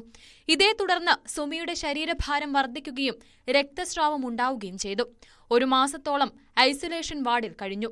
നില ഗുരുതരമായതിനെ തുടർന്ന് ഇന്നലെ അത്യാഹിത വിഭാഗത്തിലേക്ക് മാറ്റി.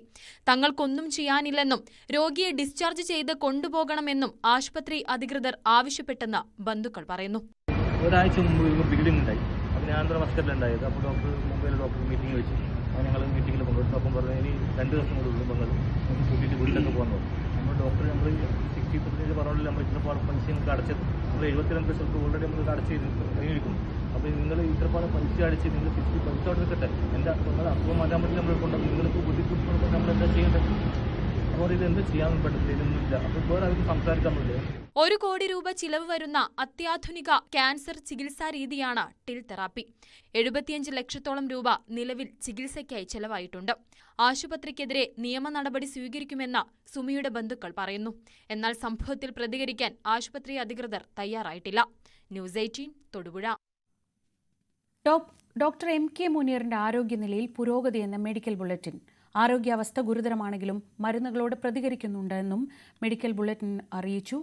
ഹൃദയാഘാതത്തെ തുടർന്ന് ഇന്ന് രാവിലെയാണ് ഡോക്ടർ മുനീറിനെ ആശുപത്രിയിൽ പ്രവേശിപ്പിച്ചത്. MS അനീഷ് കുമാർ വിവരങ്ങളുമായി. അനീഷ്, എങ്ങനെയാണ് അദ്ദേഹത്തിന്റെ ആരോഗ്യസ്ഥിതി ഇപ്പോൾ?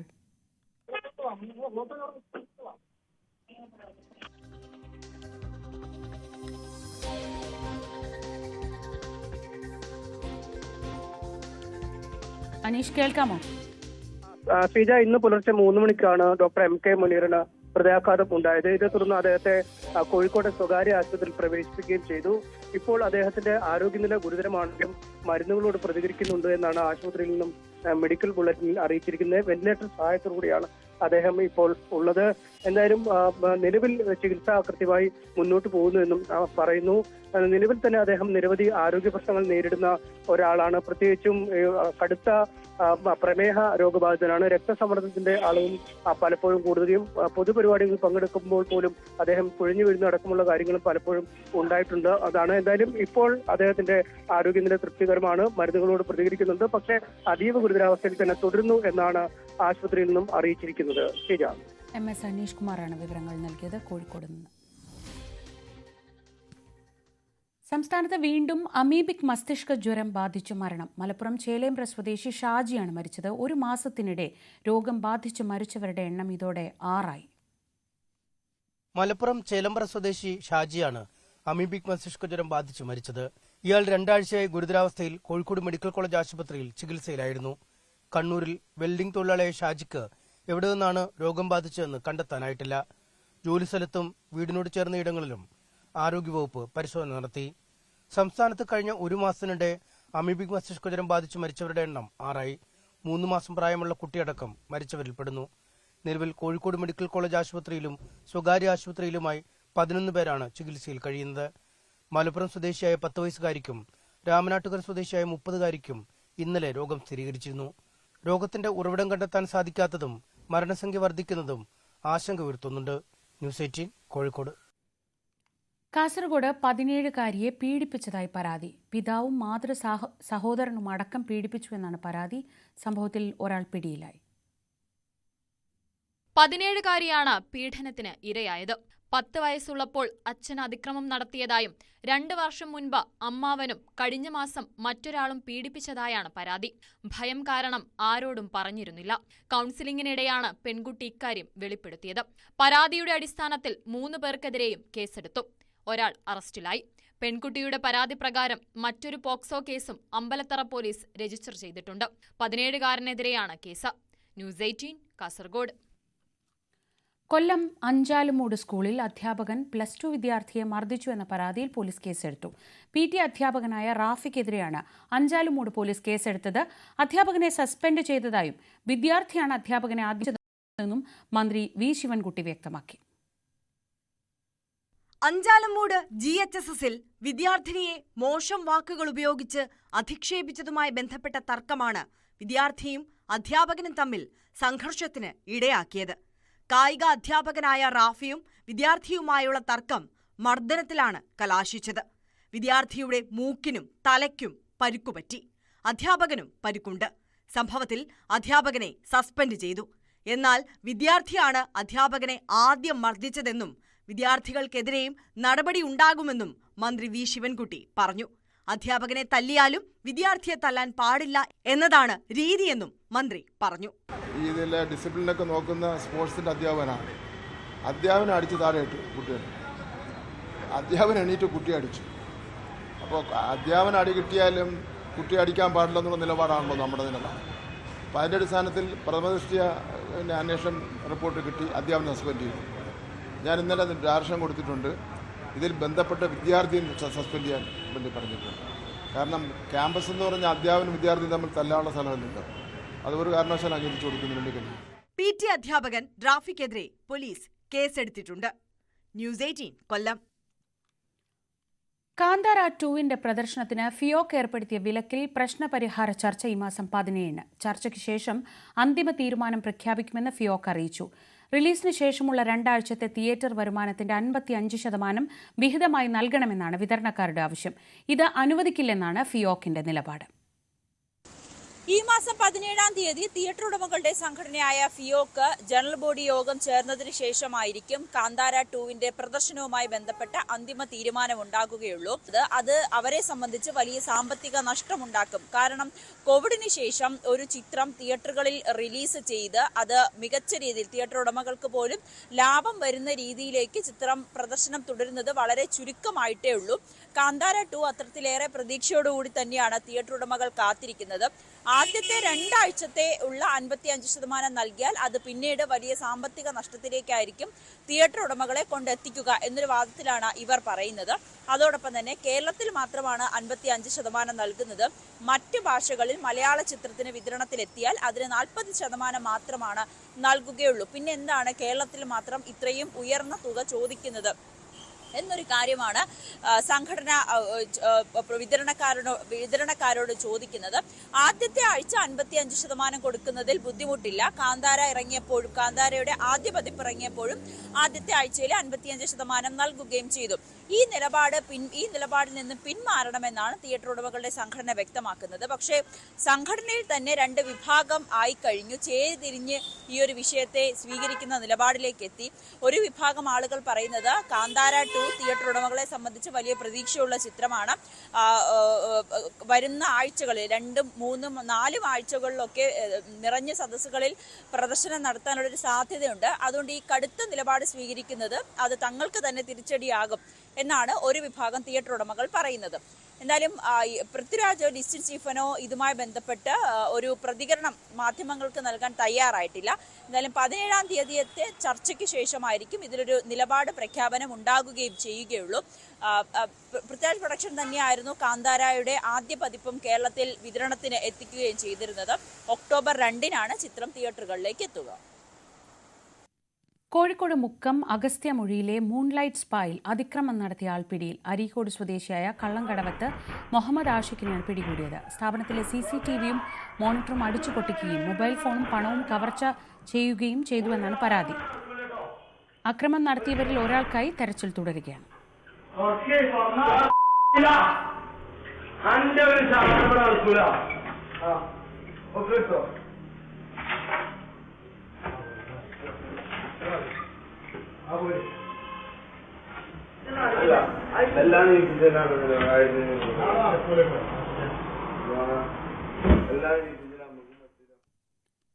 പാലക്കാട് കൂറ്റനാട് ഉല്ലാസ് നഗറിൽ മലമ്പാമ്പിനെ പിടികൂടി. ഇന്നലെ രാത്രി കള്ള് ഗോഡൌണിന് സമീപമാണ് പാമ്പിനെ പരിസരവാസികൾ കണ്ടത്. വിവരം അറിയിച്ചതിനെ തുടർന്ന് ഫോറസ്റ്റ് റെസ്ക്യൂ വാച്ചർ എത്തി മലമ്പാമ്പിനെ പിടികൂടുകയായിരുന്നു.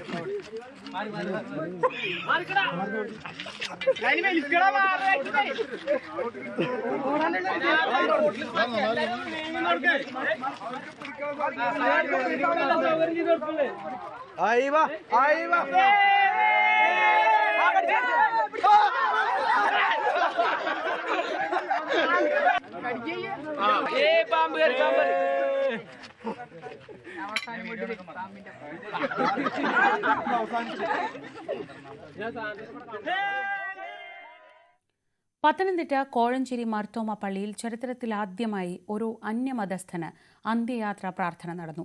23 വർഷമായി പള്ളിയിൽ സെക്യൂരിറ്റിയായി ജോലി ചെയ്തിരുന്ന 59-കാരനായ EV അജികുമാറിന്റെ മരണാനന്തര ചടങ്ങുകളാണ് ഇടവക അംഗങ്ങളുടെയും ഭരണസമിതിയുടെയും തീരുമാനപ്രകാരം പള്ളിയിൽ വെച്ച് നടത്തിയത്. ഞായറാഴ്ചയാണ് കോഴഞ്ചേരി മർത്തോമ പള്ളിയിലെ സെക്യൂരിറ്റി ജീവനക്കാരനായ അജികുമാർ മരിച്ചത്. കഴിഞ്ഞ 23 വർഷമായി പള്ളിയിലെ സ്ഥിരം സാന്നിധ്യമായിരുന്ന അജികുമാറിൻ്റെ അപ്രതീക്ഷിതമായ വേർപാട് ഇടവകാംഗങ്ങളെയും വേദനിപ്പിച്ചു. മരിക്കുന്ന ദിവസവും അജികുമാർ രാവിലെ പള്ളിയിൽ ജോലിക്കെത്തിയിരുന്നു. സുദീർഘമായ സേവനത്തിൻ്റെ പേരിലാണ് ഇടവകയുടെ നേതൃത്വത്തിൽ അർഹമായ യാത്രയയപ്പ് നൽകാൻ ഇടവകയും ഭരണസമിതിയും തീരുമാനിച്ചത്. ഒരു ക്രിസ്ത്യാനിയല്ലാത്ത അജികുമാറിൻ്റെ മൃതദേഹം പള്ളിക്കുള്ളിൽ വെച്ച് പ്രാർത്ഥന നടത്തിയും ആദരവ് നൽകിയുമാണ് ബന്ധുക്കൾക്ക് വിട്ടു നൽകിയത്. ക്രിസ്ത്യാനിയല്ലാത്ത ഒരാളുടെ മൃതദേഹം പള്ളിക്കുള്ളിൽ കയറ്റുന്നതും ഇതാദ്യമാണെന്ന പ്രത്യേകതയും ഉണ്ട്. ഇന്ന് അദ്ദേഹത്തിൻ്റെ പോസ്റ്റർ കണ്ടപ്പോഴാണ് അദ്ദേഹം മറ്റൊരു മതസ്ഥനാണ് എന്നുള്ളത് മനസ്സിലായത്. അതുപോലെ വളരെ പള്ളിയുമായി ഇഴകിച്ചേർന്ന ഒരാളായിരുന്നു. പള്ളിയുടെ ചടങ്ങുകളിലായാലും എല്ലാ കാര്യങ്ങളിലും പള്ളിയുടെ കാവൽക്കാരൻ എന്ന് തന്നെ ഞങ്ങൾക്ക് പറയാനായിട്ട് കഴിയും. അത്രയ്ക്ക് ആത്മാർത്ഥമുള്ള ആളുകൾ. അതുകൊണ്ടാണ് അങ്ങനെ ഒരു തീരുമാനവും ആദരവും അദ്ദേഹത്തിന് നൽകിയത്. ജാതിക്കും മതത്തിനും അപ്പുറം മനുഷ്യബന്ധങ്ങൾക്കാണ് പ്രാധാന്യമെന്ന സന്ദേശം കൂടിയാണ് അജികുമാറിന് നൽകിയ ആദരവിലൂടെ കോഴഞ്ചേരി മർത്തോമ പള്ളിയിലെ ഇടവക അംഗങ്ങളും ഭരണസമിതിയും പകർന്നു നൽകിയത്. അജികുമാറിൻ്റെ സംസ്കാര ചടങ്ങിലും ഇടവക അംഗങ്ങളും ഭരണസമിതി അംഗങ്ങളും പങ്കെടുത്തു. ന്യൂസ് 18 പത്തനംതിട്ട. തദ്ദേശ സ്വയംഭരണ തെരഞ്ഞെടുപ്പ് വോട്ടർ പട്ടികയിൽ ക്രമക്കേട് ആരോപിച്ച് പുനലൂർ നഗരസഭാ ഉദ്യോഗസ്ഥർക്കെതിരെ നിയമ പോരാട്ടത്തിന് കോൺഗ്രസ്. നഗരസഭയിലെ തെരഞ്ഞെടുപ്പ് രജിസ്ട്രേഷൻ ഓഫീസർക്കും അസിസ്റ്റന്റ് രജിസ്ട്രേഷൻ ഓഫീസർമാർക്കുമെതിരെയാണ് നിയമ നടപടിക്കൊരുങ്ങുന്നത്. ഒരേ വോട്ടർമാർ തന്നെ ഒന്നിലധികം വാർഡുകളിൽ വോട്ട് ചേർക്കുകയും കൃത്രിമ രേഖകൾ ഉപയോഗിച്ച് റെസിഡൻസ് സർട്ടിഫിക്കറ്റുകൾ സംഘടിപ്പിച്ച് വോട്ട് ചേർത്തെന്നുമാണ് പരാതി. പാർട്ടി ഓഫീസുകളുടെ പേരിലും വ്യാജ വോട്ടുകൾ കൂട്ടിച്ചേർത്തു. ഇത്തരം വോട്ടർമാർക്കെതിരെ കൂടി നിയമ നടപടികൾ സ്വീകരിക്കുമെന്നും കോൺഗ്രസ് നേതാക്കൾ പറഞ്ഞു. ഇരട്ട വോട്ടും വ്യാജ വോട്ടും ഉപയോഗിച്ചും ഇതര സംസ്ഥാനക്കാരുടെ വോട്ട് വ്യാപകമായി കൂട്ടിച്ചേർത്തും തെരഞ്ഞെടുപ്പ് അട്ടിമറിക്കാനുള്ള ശ്രമങ്ങളെ സഹായിക്കുന്ന ഉദ്യോഗസ്ഥർക്കെതിരെയാണ് പരാതി. സൈനികരുടെയും പഠനത്തിനും ജോലി ആവശ്യത്തിനും വിദേശങ്ങളിലും ഇതര സംസ്ഥാനങ്ങളിലും പോയവരുടെയും വോട്ട് അന്യായമായി നീക്കം ചെയ്തു. നാട്ടിൽ താമസമില്ലാത്ത നിരവധി പേരുടെ വോട്ട് ആക്ഷേപം ഉന്നയിച്ച ശേഷവും നിലനിർത്തുകയാണ് ചില ഉദ്യോഗസ്ഥരെന്ന് കോൺഗ്രസ് നേതാക്കൾ ആരോപിക്കുന്നു. ഇതിനെതിരെ നഗരസഭാ ഓഫീസിന് മുന്നിൽ പ്രതിഷേധ സംഗമം സംഘടിപ്പിക്കാനും പദ്ധതിയുണ്ട്. ന്യൂസ് 18 പുനലൂർ. ഭർത്താവിന്റെ ആസിഡ് ആക്രമണത്തിൽ പൊള്ളലേറ്റ് മരിച്ച കണ്ണൂർ സ്വദേശി നിജിതയുടെ മക്കൾക്ക് അടിമാലിയിൽ സ്നേഹവീടൊരുങ്ങി. അടിമാലി 1000 ഏക്കറിലാണ് സുമനസുകളുടെ സഹായത്തോടെ സ്നേഹവീട് പൂർത്തീകരിച്ചത്. KPCC president advocate Sunny Joseph സ്നേഹവീടിന്റെ താക്കോൽദാനം നിർവഹിച്ചു. 2022 നിജിതയ്ക്ക് നേരെ ആസിഡാക്രമണമുണ്ടായത്. ഭർത്താവിന്റെ ആക്രമണത്തിൽ ഗുരുതരമായി പൊള്ളലേറ്റ നിജിത പിന്നീട് മരണത്തിന് കീഴടങ്ങി. നിജിതയുടെ മക്കൾക്കിന്ന് സ്നേഹത്തിന്റെ തണലൊരുങ്ങിയിരിക്കുകയാണ്. ഇനി മുതൽ അടച്ചുറപ്പുള്ള വീട്ടിൽ ഇവർക്ക് സമാധാനമായി ഉറങ്ങാം. അടിമാലി 1000 ഏക്കറിൽ സുമനസ്സുകൾ കൈകോർത്തതോടെയാണ് സ്നേഹവീട് യാഥാർത്ഥ്യമായത്. നിജിതയ്ക്ക് നേരെയുണ്ടായ ആക്രമണത്തിനിടെ പരുക്കേറ്റ കുട്ടികളെ ജീവിതത്തിലേക്ക് തിരികെ എത്തിച്ചത് പൊള്ളലിന് ചികിത്സിക്കുന്ന അടിമാലി 200 ഏക്കറിൽ പ്രവർത്തിക്കുന്ന സ്നേഹസാന്ത്വനമാണ്. സ്ഥാപന ഉടമ വൈദ്യരത്നം ജോർജ് ഫിലിപ്പ് വൈദ്യർ നിജിതയുടെ മക്കൾക്ക് വീട് വയ്ക്കാൻ 5 സെന്റ് ഭൂമി നൽകി. ഈ സ്ഥലത്താണ് നാട്ടുകാരും സന്നദ്ധ പ്രവർത്തകരും ചേർന്ന് വീട് നിർമ്മിച്ചത്. പാമ്പുകൾക്ക് മാളമുണ്ട്, പറവകൾക്ക് ആകാശമുണ്ട്, മനുഷ്യപുത്രന് തല ചായ്ക്കാൻ മണ്ണിൽ ഇടമില്ല എന്ന് മലയാളികൾ കേട്ട പാട്ട് ഇപ്പോഴും അതിന്റെ അർത്ഥതലങ്ങൾ നിലനിൽക്കുകയാണ്. അവിടെയാണ് വീടില്ലാത്തവർക്ക് വീടുണ്ടാക്കാനുള്ള സ്ഥലം നൽകി മനോഹരമായ സാധാരണഗതിയിൽ സ്നേഹവീടുകളുടെ പലതിൻ്റെയും താക്കോൽദാന ചടങ്ങുകളിൽ നമ്മൾ സംബന്ധിക്കാറുണ്ട്. പക്ഷെ അതിനേക്കാളെല്ലാം മെച്ചപ്പെട്ട മനോഹരമായ ഭംഗിയുള്ള വൃത്തിയുള്ള ഉറപ്പുള്ള എല്ലാ സൗകര്യങ്ങളുമുള്ള ഒരു വീട് വളരെ നന്നയ്ക്കും സഹോദരനും വല്യമ്മയ്ക്കുമായിട്ട് നിർമ്മിച്ച് നൽകി. ഇതിൻ്റെ നിർമ്മാണ കമ്മിറ്റി ശ്രീ ജോർജ്, അതുപോലെ ഇവിടുത്തെ മിനിസ്റ്റേഴ്സ്, അവരുടെ എല്ലാം നേതൃത്വത്തിൽ നിരവധി ആളുകളുടെ സഹകരണത്തിൽ എല്ലാവർക്കും ഞാൻ പ്രത്യേകമായ നന്ദിയും അഭിനന്ദനങ്ങളും അനുമോദനങ്ങളും അറിയിക്കുന്നു. KPCC പ്രസിഡന്റ് സണ്ണി ജോസഫ് വീടിന്റെ താക്കോൽദാനം നിർവഹിച്ചു. ഇടുക്കി രൂപതാ മെത്രാൻ മാർ ജോൺ നെല്ലിക്കുന്നേൽ സ്നേഹവീടിന്റെ ആശീർവാദ കർമ്മം നിർവഹിച്ചു. ഫാദർ എൽദോസ് കുറ്റപ്പാല കോർ എപ്പിസ്കോപ്പ, വിവിധ വൈദികർ, രാഷ്ട്രീയ സാംസ്കാരിക രംഗത്തുള്ളവരും ചടങ്ങിൽ പങ്കെടുത്തു. News 18 Idukki. Malabar gold and ഡയമണ്ട്സിന്റെ പുതിയ 2 ഷോറൂമുകൾ UK-യിൽ പ്രവർത്തനം തുടങ്ങി. ബർമിംഗ്ഹാമിലും സൗത്ത് ഹാളിലുമാണ് പുതിയ ഷോറൂമുകളുടെ ഉദ്ഘാടനം ബോളിവുഡ് താരവും മലബാർ ഗോൾഡ് ആൻഡ് ഡയമണ്ട്സിന്റെ ബ്രാൻഡ് അംബാസിഡറുമായ കരീന കപൂർ ഖാൻ നിർവഹിച്ചു. 25 എക്സ്ക്ലൂസീവ് ബ്രാൻഡുകളിൽ ഉൾപ്പെടുന്ന 18 carat, 22 carat gold, diamond, precious stone ആഭരണങ്ങളുടെ 30,000-ത്തിലധികം ഡിസൈനുകളും ഇവിടെ ഒരുക്കിയിട്ടുണ്ട്. ചടങ്ങിൽ group chairman MP Ahmed, vice chairman KP Abdul Salam, international operations MD Shamlal Ahmed തുടങ്ങിയവർ പങ്കെടുത്തു.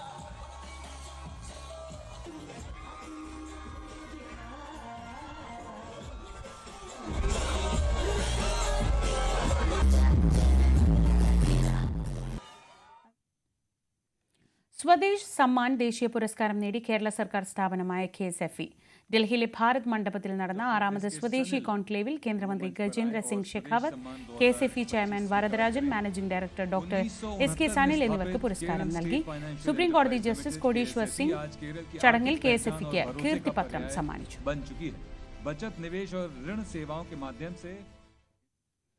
ഇന്നത്തെ സ്വർണം വെള്ളി നിരക്കുകൾ നോക്കാം. കവിത ഗോൾഡ് ആൻഡ് ഡയമണ്ട്സ് ഇന്നത്തെ സ്വർണം വെള്ളി നിരക്കുകൾ നിങ്ങൾക്കായി സമർപ്പിക്കുന്നത് Kavitha gold and diamonds, the versatile jewellery. സ്വർണം 22 ക്യാരറ്റ് ഗ്രാമിന് 10,130 രൂപ, പവന് 81,040 രൂപ. 18 ക്യാരറ്റ് ഗ്രാമിന് 8,390 രൂപ, പവന് 67,120 രൂപ. വെള്ളി ഗ്രാമിന് 137 രൂപ, കിലോഗ്രാമിന് 1,37,000 രൂപ. കവിത ഗോൾഡ് ആൻഡ് ഡയമണ്ട്സ് ഇന്നത്തെ സ്വർണം വെള്ളി നിരക്കുകൾ നിങ്ങൾക്കായി സമർപ്പിച്ചത് Kavitha gold and diamonds, the versatile jewellery. പകൽ വാർത്ത പൂർണ്ണമാവുന്നു. ഇനി സ്പോട്ട് ലൈവുമായി ടോം കുര്യാക്കോസ്.